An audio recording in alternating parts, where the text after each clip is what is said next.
You guys are going to be so sick of hearing me talk about data and numbers. And I know no one likes meetings. It's the big old like ruse about it. So many meetings. I don't care if we like meetings or not.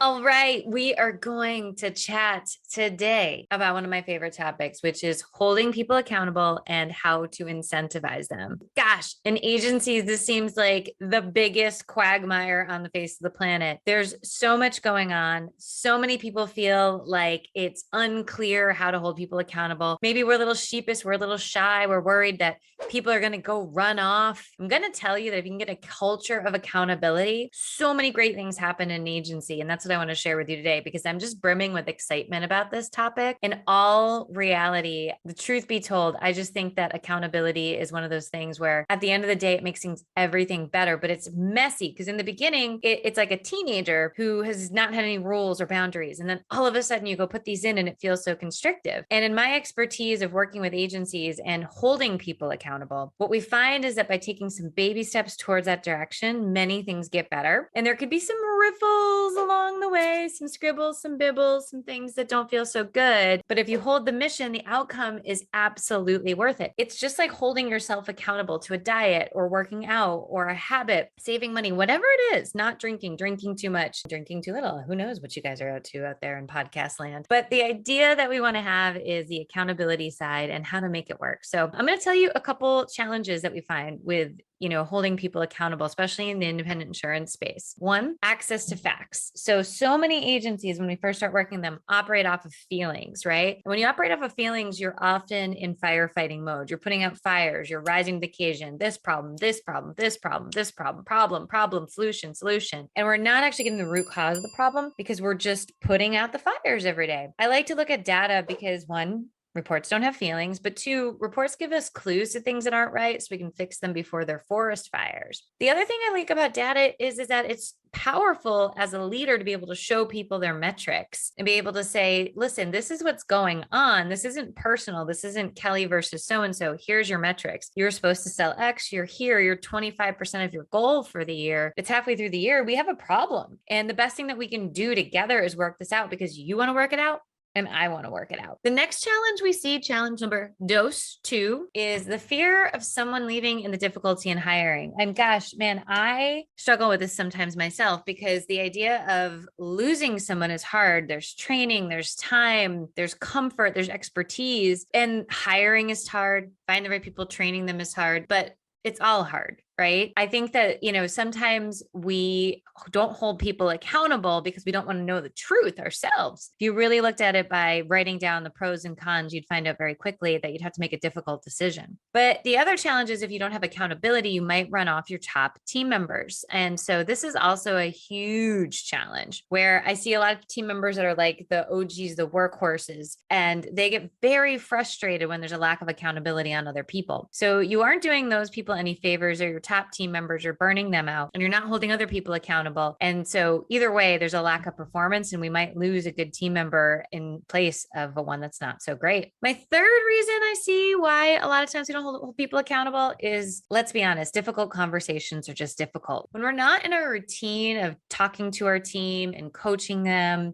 and having these discussions, as opposed to it being more of like a chat, it becomes like going to the principal's office. Those are big conversations. Like I meet with every member of my team for a half hour every week. So if something's off track, it can become part of that agenda to discuss, not we need to have a meeting. The intensity rises. Like you can hear the Steven Spielberg Jurassic Park music playing, like something terrible is coming around the corner. You don't want it to be like that. That is way too dramatic, way too heightened. Instead, you need it to be like a normal conversation. Like, hey babe, could you pick your socks up from the floor? It's driving me batshit nuts. Instead, we make it up to this big thing where it's like, does it qualify for a meeting with the principal? I think that you avoid difficult conversations because of this. And then what happens is there's like a glimmer of hope that pops up. Like somebody who's routinely late. Great news, for 2 days, they came in like 2 minutes late, not 10. Okay, still late, still a problem, still needs to be addressed, but we're looking for a reason in our brains to avoid that difficult conversation. So we do everything everything in our power to not do it. And so that can cause a lot of drama. The reason number 4, we struggle to hold people accountable. The agency is consistently inconsistent. Man, this one's hard because you feel like as a leader, you need to do everything in your power to, provide a great work environment, be clear, have processes and procedures. And in almost every performance situation that I've ever seen in an agency, the leaders question themselves more than they question the person who's not performing, which is healthy. And we should always be looking to improve, but you can't be performing for the person not performing. It is a 2-person job. So a lot of times, maybe in the past, we haven't consistently held somebody accountable to being on time or hitting their goals. So we start going to, well, do you remember when so-and-so is here and we didn't address it then? Great. Today is a new day. What a great day to start. That is such a terrible reason to not go ahead and hold someone accountable. Like the worst reason I can think of, because we haven't done it before. We're not going to do it now. Challenge number 5, I sort of touched upon a little bit, but like we look in the mirror at what we could do differently versus what they can do differently. And again, this is an attribute of a great leader, but it can be overdone and overcompensated for. You might be thinking, I could have had a follow-up meeting with this person, or I wasn't clear last time, or you know what, that's on me. And you constantly fall on the sword. But a great accountability plan is equal accountability between both parties. And I always like to say, you cannot care more about their success than they do. They have to care. They have to be a part of this in order to make it work. And the last one, I think so often we see in our agency assessment, which this month's all about our agency assessment, which is an awesome opportunity to get a physical for your agency, get a top to bottom review, and then an actual game plan of how to build and structure your agency for growth. But we see very common that favoritism comes up. And favoritism could be like, well, she's been here for so long, or they go out for drinks, or, well, he's a producer and he goes golfing with the owner, so he gets away with murder. Favoritism has no place. You can be friendly with people, but you're still a boss at the end of the day, and you need to treat it like that. As favoritism happens, you will see a lot of people get disenfranchised, maybe some people that don't have those close relationships that are rock stars leave. But we know that we need clear job descriptions. We need those metrics so we can hold people accountable, not based on feelings, but based on facts. And if we do that, then we find that throughout the course of a year, everybody might have a little area that they could improve on that needs to be addressed. Those are kind of the 6 reasons we shy away from definitely holding people accountable. But you might be saying, Kelly, all great. I check off 5 of those. I actually think I check off 8 of those, even though there were 6. There's so many things I could do better to hold people accountable. And so what I want to do is just go through, like, here's how you know if your agency is struggling with a culture of accountability. 1, you have an inconsistent client and workload. So your top performers are buried and your underperformers have a lesser book and they're getting away with murder. Some team members take advantage of time off, work from home, or other agency benefits, and it's crushing other people. Producers' goals are not being met or reviewed. We avoid them altogether because we don't want to know. Commercial renewals are backlogged and fingers are pointed at why. Carrier delays, producers, communication, the client's not responding. There's no plan. There's no accountability. There's nobody saying, I got this out to submission late. I haven't followed up enough with the underwriter. It's just the fingers. That's not a culture of accountability. The team stays in their comfort zones. And when you bring out new things, it's like a rejection happens. A picket line starts happening. That's not a culture of accountability. The agency does not discuss metrics, numbers, or insurance agency growth. We sort of hide our head in the sand and no news is good news. Or we only do it when there's a problem and then we freak out when we look at the numbers. Everyone seems to be in firefighting mode, taking 911 calls. All we do is solve problems all day. We're not solving the root cause and stopping problems. We're just diving in. Morale is low and people are policing themselves according to their own values. Well, I don't like it when she does this. She can't touch my file because XYZ. He doesn't produce. He doesn't prospect enough. All the things where it's like, whoa, then there's no ecosystem of saying this is what a good job is from ownership or leadership. It's all of us on our own accord, which leads to some funky stuff. I'm going to help you 100% get through these in this blog. So first thing that your agency needs to do is have a 10-year vision. We've talked about this before, but I can't say it enough. I struggled with this. Oh, Lord Jesus, did I struggle with this? Part of it was the youth of my company. We've been in business at the time of recording this podcast a little over 7 years. The point of all of that, why I say that is for the first several years, I flew by the seat of my pants because it was just easier. And then as time went on, I realized that we were bigger and we have resources and we have people, and I needed to cast a clear vision that could change, but a vision sort of felt like a prison to me. Well, what if this opportunity comes on? What if this? But as I started getting stable and bigger and having more opportunity, what I found was a vision allowed us a way to vet our resources. what's going to make the biggest impact in this business. And we don't have infinite number of resources. So we had to be good stewards of resources. We also had to identify who we needed, what we were targeting so we could make those investments in the company. And, a clearly communicated vision means everybody understands where we're going. They can get excited about it. They see opportunity. They see a future. And we adjust our vision every year. It doesn't mean that it's locked in, but that's how it felt to me. But if I can't tell you that I probably sat in a hotel room a weekend where I just couldn't make it home because I had to fly between places with like a notepad paper. I know I used notepad paper in this situation. Everybody who's done my time management program can crucify me if you need to, and just started like jotting stuff down. And it probably took a good 2 to 3 days before it all sort of clarified in my head what I really wanted. And I'll be the first to say, I think one of the hardest things in the world is knowing what you want. And that's also probably why it's so important if you're running an agency with people that you can communicate what you want. The next item of how you're going to fix this. So that was number one. Number two of how you're going to fix and get into a culture of accountability is a clear leadership structure with the appropriate people to manage. I can't tell you how many times talking to people, I'm like, who's your manager? Well, here for this and this for that. And I was like, well, who does your reviews? Who do you go to for this? And it's like, well, this and that, and who's he, what's it? And if it's Taco Tuesday and there's a full moon and I'm drinking a margarita, I go here. I'm like, holy smackaronis, that is one of the more complicated things I've ever heard in my life. Or we find that the CEO, the owner, is the top producer, the manager, the HR person, the marketing person. They're wearing way too many hats and can't invest in the team. We like to say that there should be a CEO, there should be a COO in an agency. And again, you have to get to scale for this. So it might be part of your 10-year vision.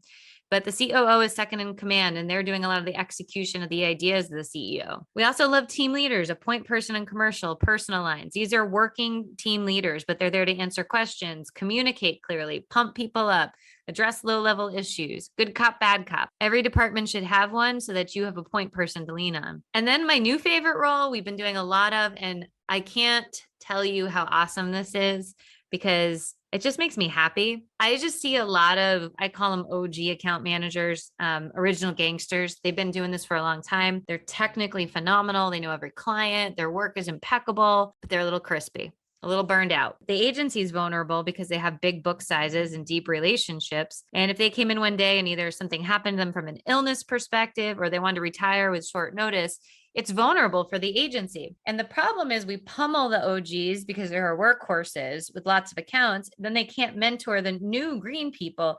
And it's this never ending loop of weirdness. So we created team mentors, which the idea is that we cut book down over the course of 3 years. So the first year they start transferring clients. In year 2, they go down to 4 days a week and they start mentoring more and teaching. And then the next year they cut more book and they take on more teaching. So they slowly stage down and they get a little time away from the office. You get the benefit of having them be mentoring the green team and distributing that book a lot cleaner. So that's part of our agency assessment. We've been really successful with that. I really love that model because I think some people don't want to retire at 65 or can't, but they're ready to mentally. And this is a great in-between transition program that I just think is awesome. So you have to have a clear leadership structure so you're constantly investing. Next one, agency metrics. You guys are going to be so sick of hearing me talk about data and numbers, but they just don't lie. Sharing metrics accomplishes the following things, which takes the burden off of leaders and managers from accountability. One, improved management system use. So if your data is garbage, put them in front of people and they get fixed. Gut check. You don't want to be last there on the next report. So if you're showing data routinely and you're having leaderboards and rankings, do you want to be the last person 3 weeks in a row? You know that you're about to get your butt handed to you. So you pick up the pace. That's a way of leading and holding people accountable without even using your words. The data does it for you. You have to show data consistently, though. If you do it here and there and every which way, you're not in a good situation. No one can hide from the numbers. And most importantly to me, I use data to celebrate. Like, here's our success. This is awesome. We're doing great. We're on track. We had our biggest month ever. If you're not looking at the numbers, you never sometimes even know that. And so we lack the ability to celebrate, which I think is just a really, really sad situation. Next up on how you're holding people accountable, it's the forever recruiting. We even have a course in our school on how to recruit. And here's the reality of it. When your team sees people coming in and out for interviews, and that's part of the process, they hold themselves accountable a little more, like, whoa, there's more people coming in here. I need to do my part and do my job. If you don't, then that's a challenge. So you want to be forever recruiting, even when you don't need people. Gosh, I've been in so many agencies where someone gets sick, someone's moving, someone's on disability, someone quits, someone gets poached, and you're left high and dry because you weren't forever recruiting. You want a stable of awesome people to call. I was just doing that and texting somebody I want on my team, and she's super happy where she is. She's not looking to move. But I text her every so often. I'm just like, hey, girl. And I do that because I want that bench. I want her to be the first person that she calls the day she's not happy there. She doesn't want to have to go out in the street and go on Indeed and like Match.com of jobs. Nobody wants that. I want her to have a conversation with me. I want her to feel comfortable about it. I want to build those relationships. So I'm the first person she calls. And we've done that now for years. And slowly but surely, as things happen, people come to you. You only get that when you're in forever recruiting mode. It'll hold your team accountable because they know you have a stable of good people. They can't hold you hostage, and you're always looking for the top talent. Our next strategy for holding people accountable is a clear insurance agency job description with metrics built in. How are you going to train these people and keep them accountable to their role? So without a job description, I can go sit down and say, you're not hitting the mark, but it's all verbal. You want to always tie back to something important. You want it tied back into the idea of, here's a job description. This is what I expect. It's clearly written. People will hear part of what you say and make their own interpretations, but written is always best. And again, those metrics and those job descriptions, I want to know if I'm killing it. I think sometimes we go into our reviews and get really nervous. Well, if I was going to have a review and I knew that all my numbers were looking great, I walk in there with my head high, excited about that. When I don't, it's very uncomfortable and it lacks accountability. Next up, insurance agency incentive plan. This one's huge. I see so many agencies struggle with incentive plans. And the reason that we struggle with an incentive plan is simple. We struggle with an incentive plan because a lot of agencies make it all about new business. And what happens is people get hyper-focused on new business and we lose business at the back end. There is 8 ways to grow an agency. You might have seen that in some of our past stuff. If not, check it out on YouTube. We've got them all posted. I want people to grow through cross-selling, through retention, through placing business with the right companies, through firing bad clients, through new business, through coverage increases. I want them to have, a strong ability to, take a look at the book and work that. But growth happens through rate increases too, people. Growth happens by not reshopping the book all over the place. We like to put into place, and I list it in the blog, so I'm going to go through it real quick, but it's basically a quarterly growth bonus. So we take 10% of the growth in revenue from the last quarter and distribute it. So as long as you're always growing, you're taking 10% of growth and rewarding the team. Now, let me tell you something, because I have this conversation at the end of almost every quarter with somebody. The bonus goes negative for whatever department. Maybe you lost a big client. It happens from time to time. Say, well, I'm just going to pay them either way. No, you are not. You want them to feel a little pain so they hustle the next quarter. If you want to, catch them up at an end of your bonus, but do not create that. They think anytime you don't hit the number you want, guess what's going to happen? You're coming out of pocket. Stop that. We don't want that. You do need to come up with an agency incentive plan that works. We actually, for the clients, when we install this and we're working on our assessment with them, they get a weekly dashboard that actually literally shows exactly where they are with the pool. That motivates people. The second that pool goes down, you see people sell insurance. It's the wildest thing. And also awesome for accountability. Again, metrics can be your friend, hold people accountable without you having to do it. And our last item is routine team meetings. Again, in most of our assessments, in the top 3 issues, one of the top 3 things is always communication. And I'm telling you, man, either agencies don't have enough meetings, have bad meetings, or inconsistent meetings. I don't know what it is, but we suck in this industry at meetings. And I know no one likes meetings. It's the big old ruse about it. I don't care if we like meetings or not. There's something about getting together and being able to share ideas and having an agenda and having documentation. Sometimes some of the meetings where I'm like, we don't have much to talk about have turned into some of our best meetings. But meetings allow open communication. And by the way, meetings aren't just for you people. They're also for the team to share some things. So what we do is we say there should be a one-on-one coaching meeting every week with your team, a weekly leadership meeting where leaders get together, bi-weekly department meeting, monthly all hands on deck meeting, and a quarterly offsite meeting. So many meetings, but the meetings are there not to do the carrier updates. Oh my gosh, I have been in some terrible insurance meetings where I'm like, get me out of here too. How quickly can we make that happen? The reality is that we need to instead be thinking about how to have impactful meetings, like update on your 10-year vision, your values, look at the data, build a game plan, training. But it shouldn't be stuff that it could be covered in an email. We shouldn't be tortured. They need to start on time and have a lot of plan. But we can all hold each other accountable when we pull up the data from our department and then it's not on track. Well, that's an important meeting to have and should already be in the calendar. When you have to schedule a meeting, it's like herding cats. It's like, well, Tanya's out on Tuesdays and so's having their wisdom teeth out. Oh, look, it's Thursday. And on Thursdays, the conference room is really hot. I'm like, holy macaroni.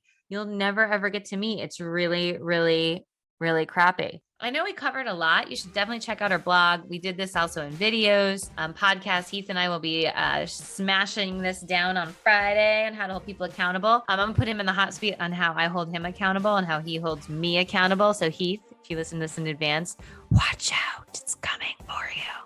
Just kidding. I want you to know accountability does not have to be terrible. It does not have to be horrible. It can be very fun. And that's the whole game plan.